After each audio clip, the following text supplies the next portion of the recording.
So what's up guys, welcome to the channel Simply Legal. Guys, आज की video में हम डिस्कस करने वाले हैं फंडामेंटल राइट्स के बारे में। फंडामेंटल राइट्स जो कि एक बहुत ही इंपॉर्टेंट पार्ट होता है हमारे कॉन्स्टिट्यूशन का, इसके बारे में हम आज एक ओवरव्यू लेंगे। So a lot to know and a lot to learn, so let's get started.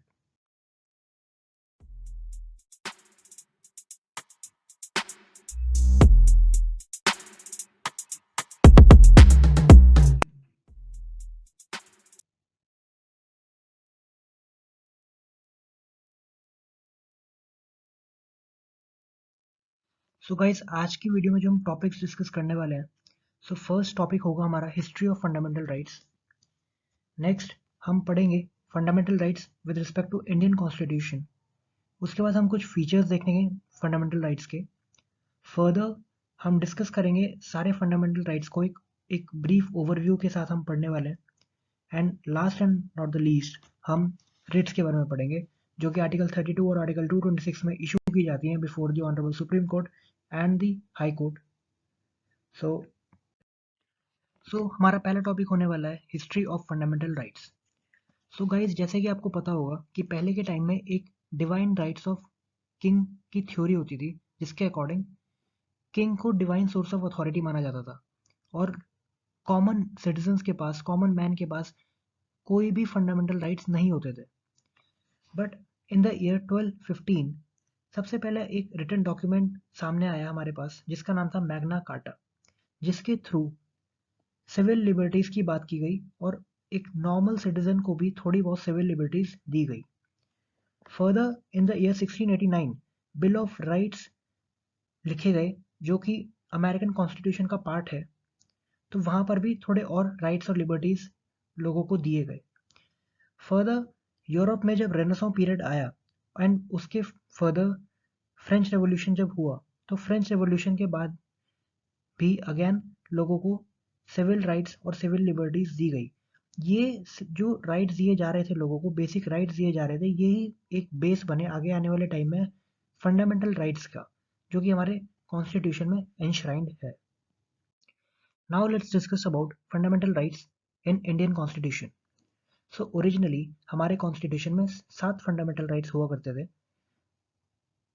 but currently there are only 6 fundamental rights, which are right to equality mentioned under article 14 to 18, right to freedom जो कि 19 से 22 तक mention है, right against exploitation 23 and 24 में mention है, right to freedom of religion जो कि article 25 से 28 में है, cultural and educational rights 29 to 30 and right to constitutional remedies article 32।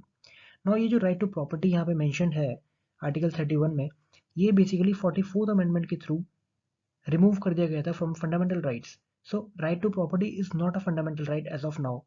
So now you must be thinking, तो अभी फंडामेंटल राइट नहीं है तो क्या ये पूरा ही कॉन्स्टिट्यूशन से हमने इसको हटा दिया है? तो answer is no.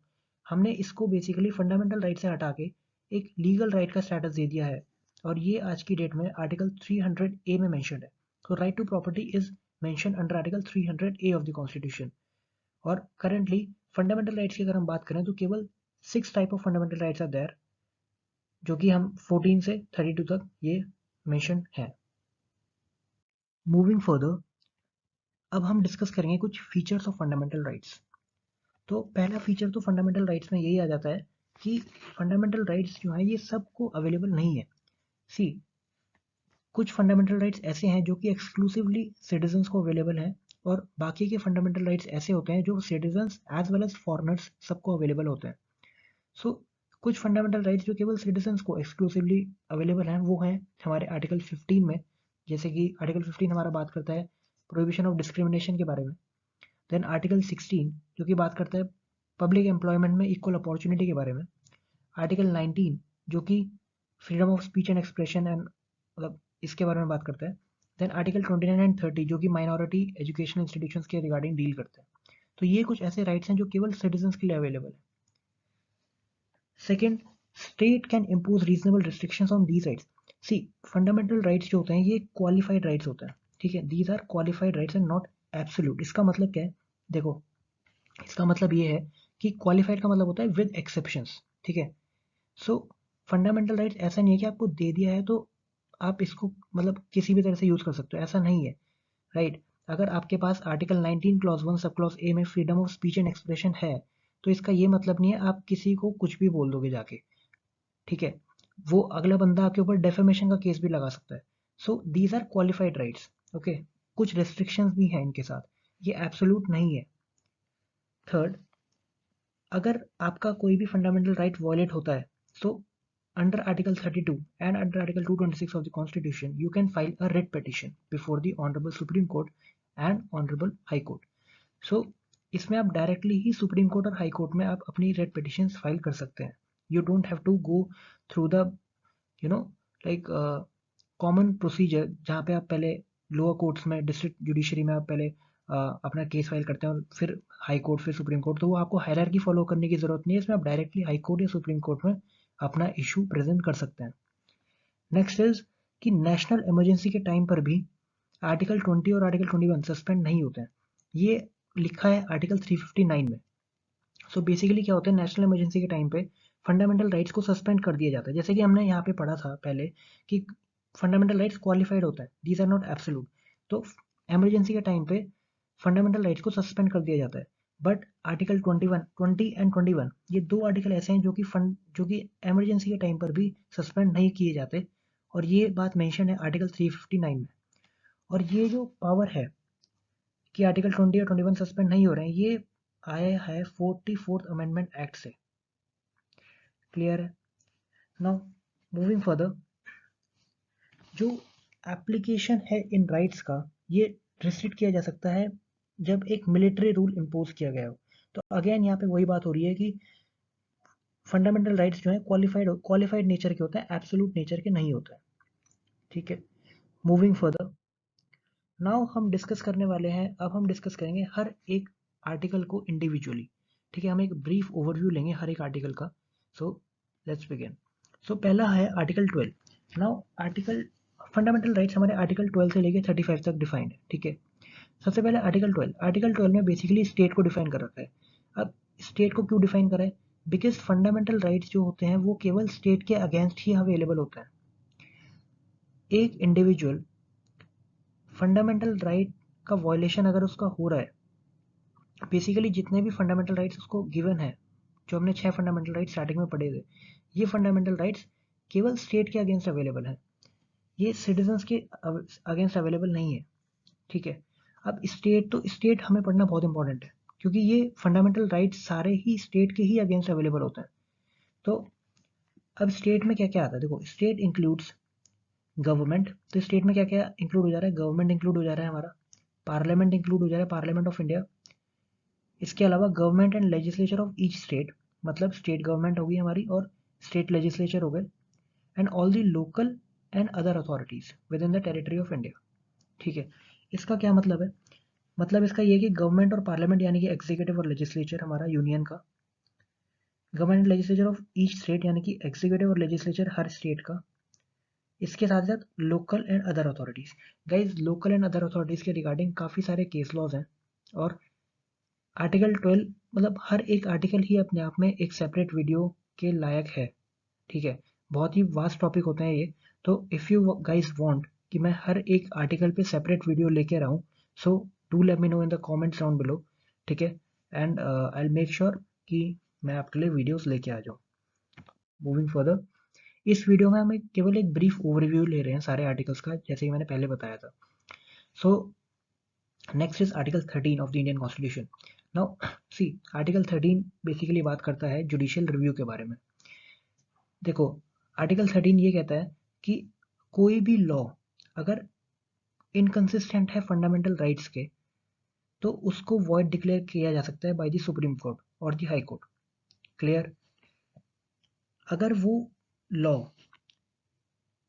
Depend, it doesn't matter कि वो law after the commencement of the constitution आया है या फिर before the commencement of the constitution है, दोनों ही सिचुएशन में उस लॉ को वॉइड डिक्लेयर किया जा सकता है। और ये होता है दो डॉक्ट्रिन्स के थ्रू, ये एक काइंड ऑफ पावर्स भी होते हैं सुप्रीम कोर्ट की, जो कि होते हैं doctrine of eclipse and doctrine of severability. Now eclipse मतलब होता है किसी चीज को छुपा देना, ढक देना, ठीक है।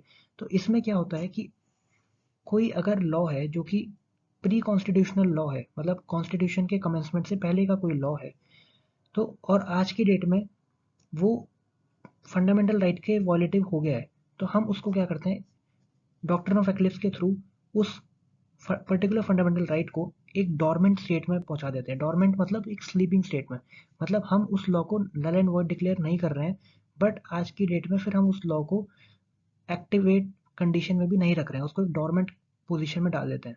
ये होता है doctrine of eclipse. Whereas doctrine of severability बात करता है, सेवरेबिलिटी जो वर्ड है ये आ रखा है सेवर से। सेवर मतलब होता है टू कट डाउन या सेपरेट कर देना।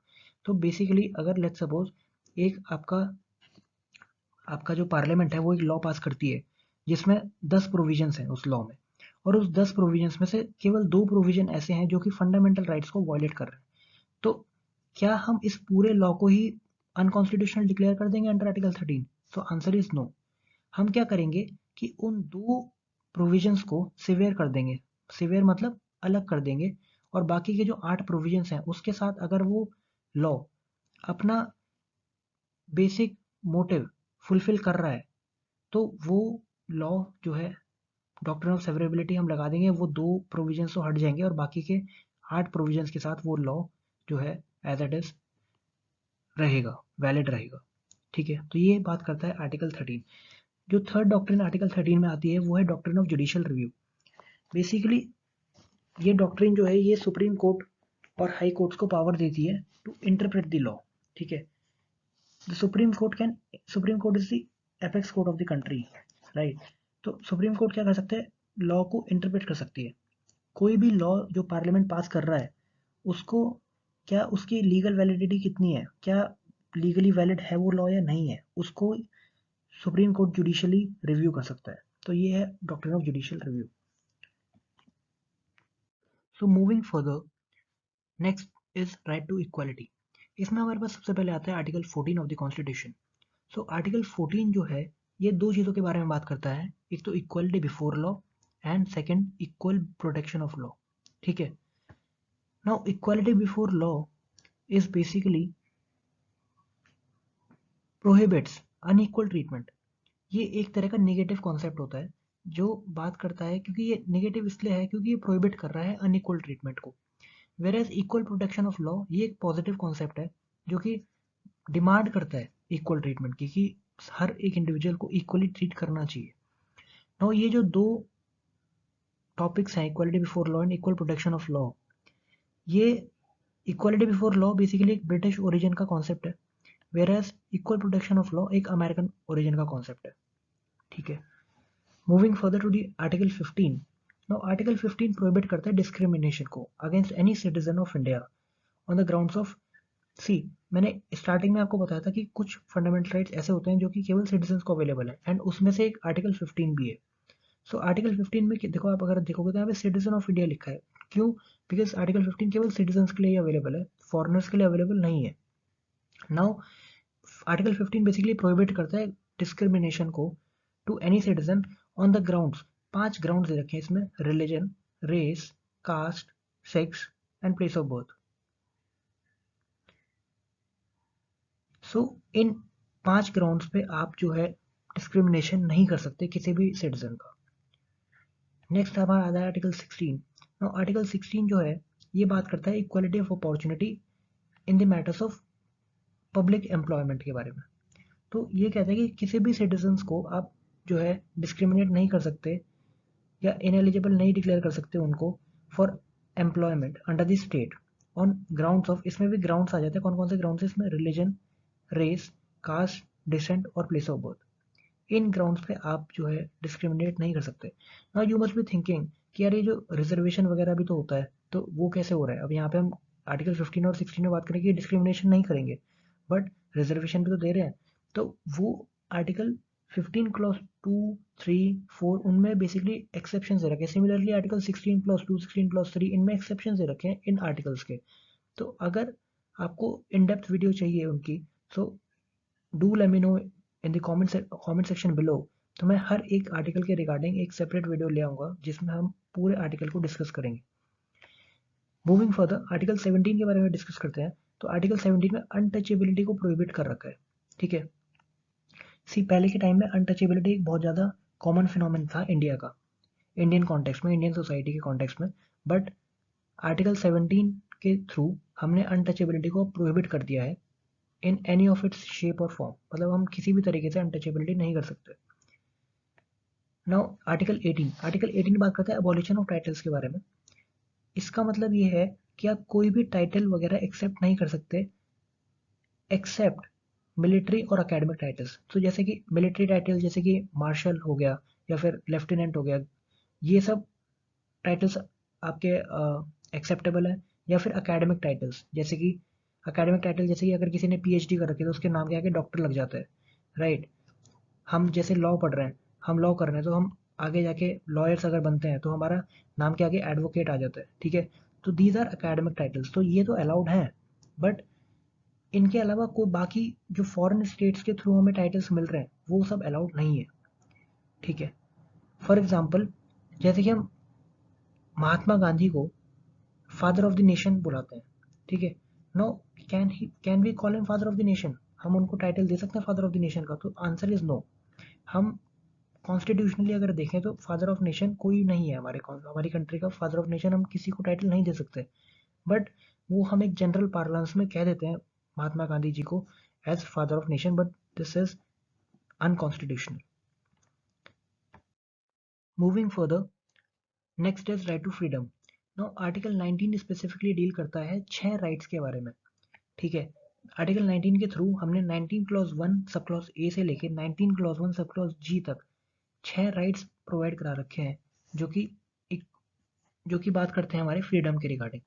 नाउ इसमें clause 1 sub clause A 19 clause 1 sub clause A में सबसे पहले बात होती है right to freedom of speech and expression की, जो कि एक बहुत ही इंपॉर्टेंट हमारा फंडामेंटल राइट है, ठीक है। नाउ इसके अकॉर्डिंग क्या है कि आपको पूरी आज़ादी है कि आप अपने आप एक्सप्रेस कर सकते हैं अपने व्यूज़, ओपिनियंस और बिलीव्स। आप फ्रीली एक्सप्रेस कर सकते हैं by the medium of words और स्पोकन ओरली और बाय राइटिंग। मतलब आप किसी भी मीडियम के थ्रू अपने जो आपके बिलीव्स हैं, जो आपके व्यूज़ हैं किसी भी पर्टिकुलर टॉपिक पे आप उसको प्रेजेंट कर सकते हैं। Now 19 clause 1 sub clause B में बात कर रखी है right to assemble peacefully without arms की।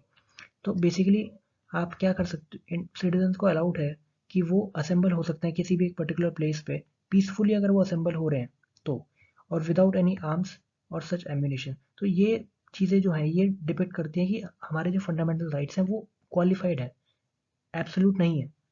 तो यहाँ पे ये रेस्ट्रिक्शंस भी आ जाती हैं। Moving further, now third 19 clause 1 sub clause C बात करता है right to form association and cooperatives की। तो बेसिकली हम एसोसिएशंस बना सकते हैं, इंडियन सिटीजन्स जो है वो अपने एसोसिएशंस बना सकते हैं। जैसे कि हमारे पास राइट है टू फॉर्म पॉलिटिकल पार्टीज, हम पॉलिटिकल पार्टीज बना सकते हैं। ये भी क्या है, एक तरह का एसोसिएशन ही तो है। कंपनीज बना सकते हैं, पार्टनरशिप फॉर्म्स बना सकते हैं, ठीक है। जैसे कि एडवोकेट्स का बार काउंसिल होता है, ठीक है। तो वो भी एक तरह का एसोसिएशन ही होता है। तो हम वो सब बना सकते हैं। तो ये कहाँ लिखा है, ये लिखा है article 19 clause 1 sub clause C में। Now moving further, article 19 clause 1 sub clause D बात करता है right to move freely throughout the Indian territory. तो हम पूरी इंडिया टेरिटरी में हम फ्रीली कहीं भी घूम सकते हैं। इट्स नॉट नेसेसरी कि अगर हम एक पर्टिकुलर स्टेट के सिटीजन हैं तो हम केवल उस स्टेट के ही सिटीजन हैं, हम बाकी स्टेट्स में नहीं ट्रैवल कर सकते, ऐसा नहीं है। हम पूरी इंडियन टेरिटरी में फ्रीली मूव कर सकते हैं। ये कहाँ लिखा है, article 19 clause 1 sub clause D हमें ये राइट प्रोवाइड कराता है। Moving further, 19 clause 1 sub clause ई ये कहता है कि हमारे पास राइट है to reside and settle also in any part of the Indian territory. अब देखो 19 क्लॉज 1 सब क्लॉज डी बात करते हैं मूव करने की, राइट। हम घूम सकते हैं through out the territory of India.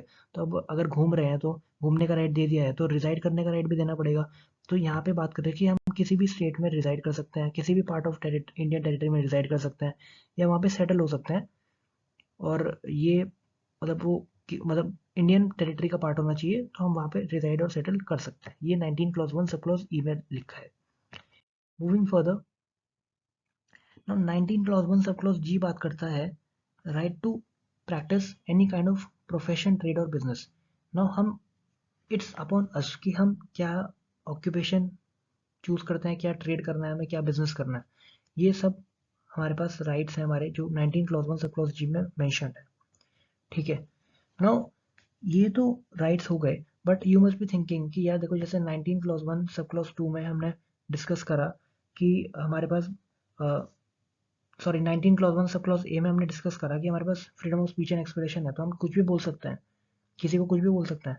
या जैसे 19 क्लॉज 1 सब क्लॉज जी में हमने कहा कि हमारे पास ऑक्यूपेशन, ट्रेड और बिजनेस का राइट है, तो हम क्या किसी भी इलीगल प्रोडक्ट का भी ट्रांसपोर्टेशन कर सकते हैं, ट्रेड कर सकते हैं, बिजनेस कर सकते हैं? तो आंसर इज नो। तो इन सब फंडामेंटल राइट्स जो हमने पढ़े हैं 19 क्लॉज 1 से क्लॉज ए से लेके जी तक, इन सब फंडामेंटल राइट्स का रेस्ट्रिक्शंस दे रखे हैं क्लॉज 2 से, 19 क्लॉज 2 से लेके 19 क्लॉज 6 तक। तो ये भी डिपेक्ट करता है कि फंडामेंटल राइट्स जो है एब्सोल्यूट नहीं है, ये क्वालिफाइड नेचर के होते हैं।